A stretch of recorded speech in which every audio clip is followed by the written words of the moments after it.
Hello grade 10s. Today we'll look at different types of units for measurements. Have you ever wondered why we have different units of measurement? Have you ever wondered why we need a standardized measuring system? Many years ago, people didn't use a standardized measuring system. As a result, there was a lot of arguing about how big something really was. For example, two people measuring 10 feet would get a different distance because of the differences in the sizes of their feet.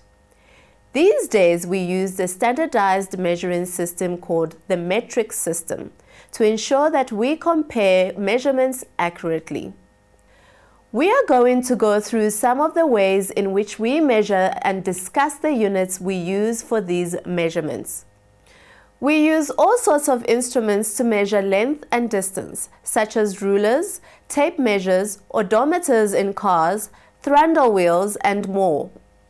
In South Africa, we measure length and distance in millimeters, centimeters, meters, or kilometers, depending on how long or far it is. We use a scale to measure the mass of something. The unit we use will depend on how heavy the object is. Some of the metric units for mass are milligrams, grams, kilograms, and tons. We generally measure the volume of liquids, which refers to the amount of the liquid. Note that we could also speak about capacity, which is the total amount a container or a substance can hold. Again, the unit we choose will depend on the quantity we are trying to measure. The basic metric units for capacity are milliliters, liters, and kiloliters. Many recipes use teaspoons, tablespoons, and cups as units of measure. These old units are called the Imperial system. Later, we will look at how we can convert them to milliliters and liters. We use a thermometer to measure temperature. In South Africa, we measure temperature in degrees Celsius. The units that are used for time are seconds, minutes, hours, days, months, and years. Let's have a look at how we convert from one unit of measure to another. You need to know the conversions and how to use them in a test or exam.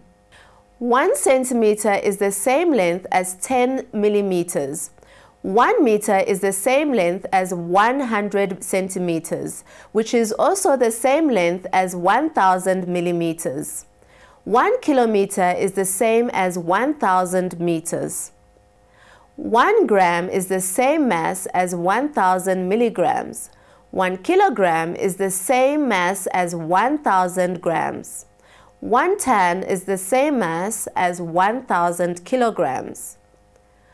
1 liter is the same volume as 1000 milliliters. 1 kiloliter is the same volume as 1000 liters. Now let's look at how we convert imperial measures into metric units. Why do you think we use imperial measures in cooking? It's easier in a kitchen. Everyone has standard size cups, teaspoons, and tablespoons.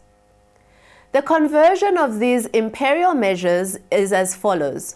1 cup is equal to 250 milliliters, 1 tablespoon is equal to 15 milliliters, and 1 teaspoon is equal to 5 milliliters.